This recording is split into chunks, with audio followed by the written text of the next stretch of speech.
China has banned shipments of several minerals and metals used in semiconductor manufacturing and military applications to the United States. This action by Beijing comes in the aftermath of the recent export controls from Washington. The retaliatory measure could cripple the US military-industrial complex by disrupting its supply chains. Why has China banned export of rare earth minerals and metals to the US? News9 Plus Decodes. The Chinese Commerce Ministry announced on 3rd of December that it would prohibit the export of gallium, germanium, antimony and superhard materials to the United States and would impose tougher regulations on graphite shipments. While stating that these bans would be effective immediately, the ministry further said, to safeguard national security, China has decided to strengthen export controls on the dual-use items to the United States. This drastic step from China comes after the US imposed yet another round of export controls that are intended to disrupt the development of artificial intelligence for military implications in China. This is one of Biden administration's last efforts to cripple China's ability to access and produce chips that can help advance artificial intelligence for military applications, which is perceived as a threat to the United States' national security. The soon-to-be President Donald Trump is expected to retain many of these measures against China. How will this ban affect America? China produces 98% of the world's supply of gallium, 60% of germanium, and 48% of antimony, according to the US Geological Survey.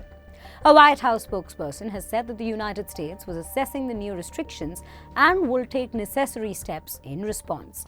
Spokesperson stated, "These new controls only underscore the importance of strengthening our efforts with our countries to de-risk and diversify critical supply chains away from China." Although Chinese customs data shows that there have been no shipments of germanium or gallium to the US this year through October, even after being the fourth and fifth largest market for the minerals respectively. What are the applications of the banned minerals and metals? These minerals and metals are used in the production of semiconductors and batteries, as well as communication equipment, components, and military hardware, such as armor-piercing ammunition. Gallium and germanium are used in semiconductors, while the latter is also used in infra technology, fiber optic cables, and solar cells.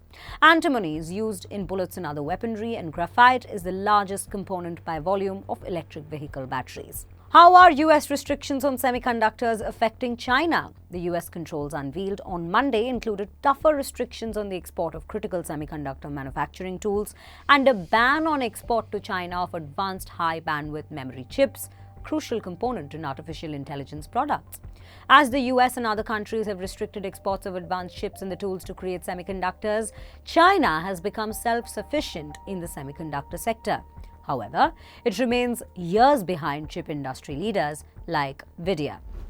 The US has also added 136 Chinese companies to a US trade blacklist, including Wingtech, a major supplier to Apple and Samsung. Wingtech has been working to buy foreign semiconductor technology. This move has in fact made Wingtech's Shenzhen-listed shares drop more than 10% over the last 2 days.